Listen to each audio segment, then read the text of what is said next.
Hello, welcome to అన్వ్యూస్. So ఈ video అండి ఓటింగ్ అనాలిసిస్, ఓటింగ్ రిజల్ట్ గురించి.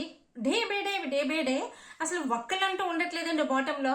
సో దీని గురించి మాట్లాడడానికి, క్లియర్ గా మాట్లాడడానికి ఈ వీడియో చేస్తున్నాను. ఏంటంటే ఒక రోజు ఒకరి బాటంలో ఉంటే ఇంకొక రోజు ఇంకొకరి బాటంలో ఉంటున్నారు అన్అఫిషియల్ పోల్స్ లో. ఎంత ఘోరంగా ఉంది అంటే, మీరు ఎవరు ఫ్యాన్ అయితే వాళ్ళకి ప్లీజ్ దయచేసి మీ వాళ్ళకి మాత్రమే మీరు ఓట్లు వేసుకోండి. ఎందుకంటే మా వాళ్ళు సేఫ్ గానే ఉన్నారు కదా, వాళ్ళిద్దరు బాటంలో ఉన్నారు కదా, వాళ్ళిద్దరు ఎవరిపోతే మనకెందుకని వదిలేస్తే వాళ్ళిద్దరు సేఫ్ అయిపోయి పైన ఉన్న వాళ్ళు ఎలిమినేట్ అయిపోయే ఛాన్సెస్ కూడా చాలా ఉన్నాయి. ఎందుకంటే ఈ వీక్ ఎవరైనా ఎలిమినేట్ అవ్వచ్చు, ఎవరైనా. ఒక గౌతమ్ అండ్ నిఖిల్ తప్ప మిగతా నలుగురు కూడా డేంజర్ జోన్ లో ఉన్నారు. ఎస్పెషల్లీ ముగ్గురు, ప్రేరణ, విష్ణుప్రియ, రోహిణి, వీళ్ళు ముగ్గురులో ఎవరు బాటంలో ఉన్నారు. గత 2-3 డేస్ నుంచి ఓటింగ్ లో జరుగుతున్న అనూహ్య మార్పులు ఏంటో నేను మాట్లాడతాను. సో ఇదంతా అన్అఫిషియల్ అండి. అఫిషియల్ గా ఏముంది, అసలు అఫిషియల్ గా ఎవరు టాప్ లో ఉన్నారు, ఎవరు లీస్ట్ లో ఉన్నారు కూడా మాట్లాడదాం. అయితే మధ్యలో చెప్పడం మర్చిపోయింది. వీడియో మీకు నచ్చితే లైక్ చేసి షేర్ చేయండి. అలాగే మొత్తం అంతా విన్న తర్వాత మీరు ఈ వీక్ ఎవరు ఎలిమినేట్ అవుతారు అనుకుంటున్నారు, మీ ఓట్ ఎవరికి వేసారో కామెంట్ చేసి చెప్పండి. సో ప్రస్తుతానికి నిన్న మొన్న ఓటింగ్ గురించి ఒక్కసారి చూసాం అనుకోండి. మొన్న రోజు చూస్తే గౌతమ్ అన్అఫిషియల్ అండి. నేను 2-3 వెబ్సైట్స్ లో, టాప్ వెబ్సైట్స్ లో చూసి, యావరేజ్ గా చూసి, అందులో ఉన్న దాన్ని బట్టి చూసి చెప్తున్నా. గౌతమ్ 24% వచ్చాడు మొన్న, నిఖిల్ 22%, నబీల్ థర్డ్ ప్లేస్ లో ఉన్నాడు 18%. ఇక్కడ చూడండి, ప్రేరణ 12%, రోహిణి 12%, విష్ణుప్రియ 12%. ఇక్కడ మొన్న కూడా వీళ్ళు ముగ్గురిది కూడా 12% లో ఉన్నారు. నబీల్ 18% ఉన్నారు. సో ఇక్కడ మొన్న జరిగింది. నిన్న వచ్చేసరికి నిన్న Gautam 24 as it is, Nikhil 22%, Nabeel 1% తగ్గి 17%కి వచ్చాడు, విష్ణుప్రియ 1% పెరిగి 13%కి వెళ్ళింది. ఇక్కడ ప్రేరణ అండ్ రోహిణి బాటంలోకి వచ్చింది. మొన్న బాటంలో విష్ణుప్రియ ఉంటే నిన్న బాటంలోకి రోహిణి వచ్చింది. ఓకేనా? సో 12%. వీళ్ళని మళ్ళీ ప్రేరణ, రోహిణి అదే 12%. ఇక్కడ విష్ణుప్రియ 1% పైకి వెళ్ళింది నిన్నటికి. ఈ రోజు చూస్తే మీకు నిజంగా బుర్రపాడు. ఈ రోజు చూస్తే అదే గౌతము 23%, 1% తగ్గింది. నిఖిల్ 21%, 1% తగ్గింది. నబీల్ 17%, యాజ్ ఇట్ ఈస్ నిన్నట్లాగే 17% ఉంటే, విష్ణుప్రియ 13, రోహిణి 13, ప్రేరణ 13. ఇక్కడ బాటంలో, ఈ రోజు బాటంలో చూస్తే ప్రేరణ ఉంది. అంటే దీన్ని బట్టి మీకు ఏం అర్థమవుతుంది, ఎవరైనా ఎప్పుడైనా సరే అన్అఫిషియల్ పోల్స్ అయితే మాత్రం నబీల్ సేఫ్ గా కనిపిస్తుంది. కొన్ని యూట్యూబ్ పోల్స్ లో కానీ, లేదంటే ఇన్స్టా పోల్స్ లో కానీ, ఇలాంటి వాటిలో చూస్తే మళ్ళీ నబీల్ తక్కువ కనిపిస్తున్నాడు. ఈ వెబ్సైట్ ఓటింగ్ వెబ్సైట్స్ ఉంటాయి కదా, అందులో మాత్రం నబీల్ సేఫ్ జోన్ లో కనిపిస్తున్నాడు. బట్ చూసారా, మొన్న బాటమ్ లో చూస్తే విష్ణుప్రియ ఉంది, నిన్న బాటమ్ లైన్ లో చూస్తే రోహిణి ఉంది, ఈ రోజు బాటమ్ లో చూస్తే ప్రేరణ ఉంది. సో వీళ్ళు ముగ్గురికి కన్ఫర్మ్ గా, వీళ్ళు ముగ్గురులో ఎవరైనా సరే ఎలిమినేట్ అయిపోయి ఛాన్సెస్ చాలా చాలా ఎక్కువ ఉన్నాయి. సో ఇక్కడ వీళ్ళకి మాట్లాడుకుంటే మనం గౌతమ్ కృష్ణ గురించి, నిఖిల్ గురించి, వీళ్ళెదురు తోపు తురుములండి. అసలు చాలా బాగా ఆడుతున్నారు. సో వీళ్ళలోనే విన్నర్ అయినా ఉంటారు. సో ఈ 2-3 రోజుల ఆటలను బట్టి, వాళ్ళ బిహేవియర్ని బట్టి, వాళ్ళ ఆట ఆడే విధానాన్ని బట్టి ఎవరు విన్నర్ అనేది తేలిపోతుంది. ఎందుకంటే అంత టఫ్ కాంపిటీషన్ ఉంది వాళ్ళిద్దరి మధ్యలో.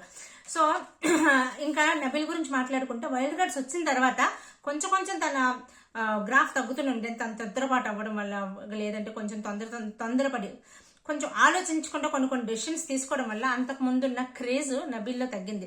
ఒకనొక టైంలో ఏమనుకుంటే నబీల్ ఖచ్చితంగా విన్నర్, ఏం అరుస్తున్నాడు, ఏం ఫైట్ చేస్తున్నాడు అబ్బా అనుకున్న సిచ్యువేషన్ నుంచి టాప్ 5 లో ఉంటాడులే కన్ఫర్మ్ గా అనే సిచ్యువేషన్కి వచ్చేసాడు. సో నబీల్ కూడా మనం నేను అనుకోవడం యూట్యూబ్ దాంట్లో కానీ, లేకపోతే ఇంకో దగ్గర ఎక్కడైనా సరే ఎంత తక్కువ ఓట్లు పడినా సరే నబీల్ అయితే డేంజర్ జోన్ లో లేడు, నబీల్ సేఫే అని నాకు అనిపిస్తుంది. సో నేను చూసిన దీని ప్రకారం. ఇక నెక్స్ట్ ప్రేరణ దగ్గరకు వచ్చేసరికి, ప్రేరణ ఈ రోజు చూస్తే బాటమ్ లో ఉంది. నార్మల్ గా ప్రేరణ ఓవరాల్ గా చూసుకున్నా, లేదంటే ఇప్పుడు ఈ మధ్య కాలంలో చూసుకున్నా, ప్రేరణ ఒక్క నోరు పడేసుకొని కొంచెం ఆరగంట మాట్లాడుతుంది అన్నది పక్కన పెడితే, మిగతా ఏ విషయంలో అంటే మగాళ్ళతో ధీటుగా ఆడడంలో కానీ, ఎంటర్టైన్మెంట్ చేయడంలో కానీ, లేదు అంటే వీకెండ్ లో హుషారుగా ఉండడంలో కానీ, టాస్క్లు ఆడడంలో కానీ ఎక్కడ కూడా తగ్గదు. తను డిఫెండ్ చేసుకొని పాయింట్ టు పాయింట్ మాట్లాడి క్లారిటీగా మాట్లాడడంలో కానీ ఎక్కడా కూడా చాలా తోపు తురుములా ఉంటది. అలాగే ఈ మధ్య ఇప్పుడు లాస్ట్ వీక్ నుంచి జరుగుతున్న టాస్క్ల్లో కూడా ఎవరైనా పెర్ఫెక్ట్ గా ఆడారు, ఎవరైనా టాస్క్లు ఆడారు అంటే అది ఒక ప్రేరణ కనిపిస్తుంది. అక్కడ తాడు చుట్టే దగ్గర కానీ, నిన్న ఫొటోస్ ఫ్రేమ్స్ పడిపోయిన దగ్గర కానీ ఎవరికి అర్థం కాలేదు. ఒక ప్రేరణ 100% ఆడింది. అలా చూసుకున్నా మళ్ళీ ఇంతకు ముందు అంతా వాయిస్ రేట్ చేయడం ఉంది, వాయిస్ అయితే పూర్తిగా తగ్గిపోయింది అని అన్నాను, బట్ ఇంతకు ముందు కన్నా కొంచెం చేంజ్ వచ్చింది. సో ఇవి ప్రేరణలో ఉన్న అడ్వాంటేజెస్. సో ఇలాంటి సిచ్యువేషన్స్ లో అన్అఫిషియల్ గా ప్రేరణ అండర్ లో ఉన్నా సరే, అఫీషియల్ గా మాత్రం ప్రేరణ టాప్ లోనే ఉంది, టాప్ 5 లోనే ఉంది అనే టాక్ వస్తుంది. సో ఆ విధంగా మనం ఓవరాల్ గా అన్ని చూసుకున్నా సరే ఆమె అలానే ఉంది అనే టాక్ అయితే వస్తుంది.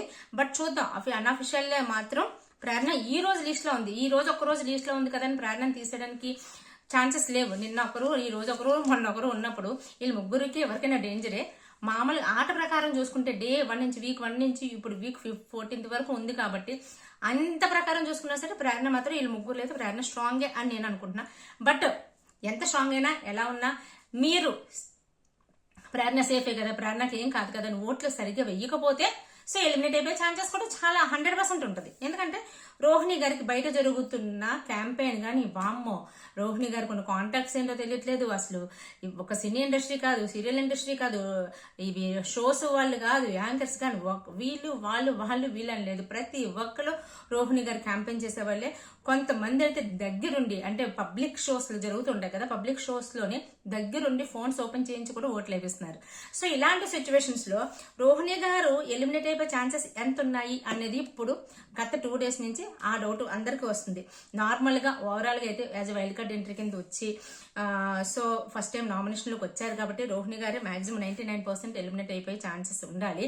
బట్ బయట జరుగుతున్న క్యాంపెయినింగ్ కానీ, లోపల తన ఆట ఆడుతున్న విధానం కానీ, తన పర్సనాలిటీతో తను ఒక నాట్స్ లోంచి దూరి వచ్చి రావడం కానీ, అక్కడ మళ్ళీ నిన్న టఫ్ వాడినప్పుడు కానీ, లేకపోతే నిన్న హ్యాండ్ కర్చీఫ్ లాక్కునే ఇష్యూలో కానీ, ఎక్కడ ఒక్కటి రోహిణి ఆడిన ఏ ఆటలో కూడా అసలు తన పర్సనాలిటీ అడ్డొచ్చింది, పర్సనాలిటీ కారణంగా ఆడలేకపోయినా అనేది ఎక్కడా లేదు, ఎప్పుడు గివ్ అప్ ఇవ్వలేదు.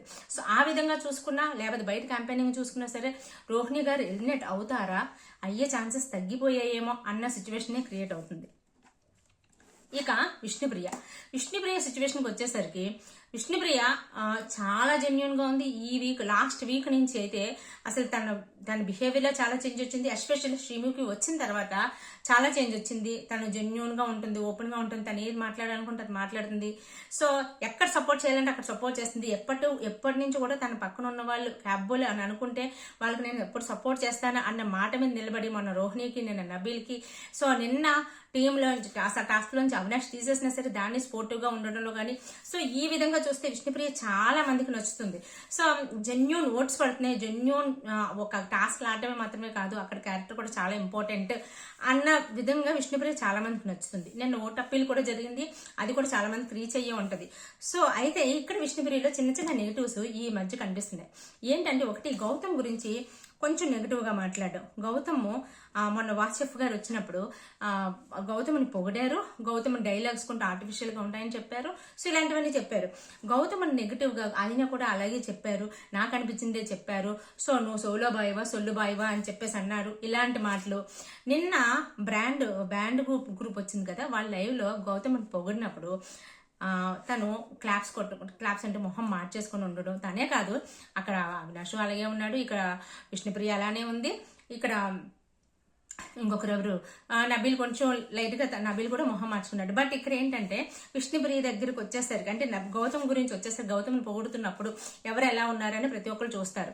సో ఇప్పుడు బాటమ్ లో మనకు విష్ణుప్రియ ఉన్నారు కాబట్టి, డేంజర్ జోన్ లో విష్ణుప్రియ ఉంది కాబట్టి విష్ణుప్రియ క్యారెక్టర్ అంటారు కదా, జెన్యూన్ అంటారు, ప్యూర్ సోల్ అంటారు కదా, అలాంటప్పుడు ఒక పర్సన్ గురించి ఎందుకు ఇలా మాట్లాడుతుంది. సో గౌతమ్ అంటే ఫస్ట్ నుంచి కూడా విష్ణుప్రియకి నచ్చదు. సో దాన్నే ఇంకా బయటపడుతుంది అన్నది ఒకటి చిన్న నెగిటివ్ పడే అవకాశాలు ఉన్నాయి విష్ణుప్రియకి. ఇంకొకటి ఏంటంటే ఫస్ట్ నుంచి కూడా టాస్క్ మీద అంతా అంటే ప్యాషనేట్ గా ఆడాలని రావడం కానీ, లేకపోతే మెగా చీఫ్ అవ్వాలని ఇంట్రెస్ట్ గా బయటకు రావడం కానీ ఇలాంటివి ఏమి లేవు. సో ఒకటి పృథ్వీ చుట్టూనే తన ఆట అంతా తిరిగింది. ఆ ట్రాక్ అయితే చాలా మందికి నచ్చలేదు, అందరి మందికి ఎందుకు, నాకు కూడా నచ్చలేదు ఆ ట్రాక్. ఎందుకు అంత ఓవర్ గా చేస్తున్నారు అనేది నాకు అలాగే వచ్చింది. బట్ గత కొంతకాలం నుంచి తనలో చేంజ్ వచ్చింది, ఆ జెన్యూనిటీ అలాగే ఉంది. ఎక్కడ యాక్టింగ్ చేయలేదు, డే 1 నుంచి ఇప్పటి వరకు అయితే యాక్టింగ్ చేయలేదు. తను ఎలా ఉందో అలాగే ఉంది. సో అదొక్కటి మాత్రం నచ్చే వాళ్ళు చాలా మంది ఉన్నారు. బట్ ఇన్ని విధాలుగా చూసుకుంటే రోహిణి, ప్రేరణ, విష్ణుప్రియలో చూసుకుంటే విష్ణుప్రియ వీక్ అని అనిపిస్తుంది. సో మాక్సిమం ఈ వీక్ విష్ణుప్రియ గారికి చాలా డేంజర్ బెల్స్ మోగే ఛాన్సెస్ ఎక్కువగా కనిపిస్తున్నాయి.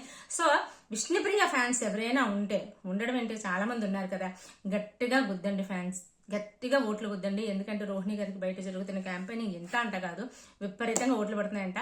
So Prerana and Vishnupriya fans, మీ ఓట్లు ఎంత పడతాయో మీ కంటెస్టెంట్కి మీరు మాత్రమే మీరే ఓట్లు వేసుకోండి.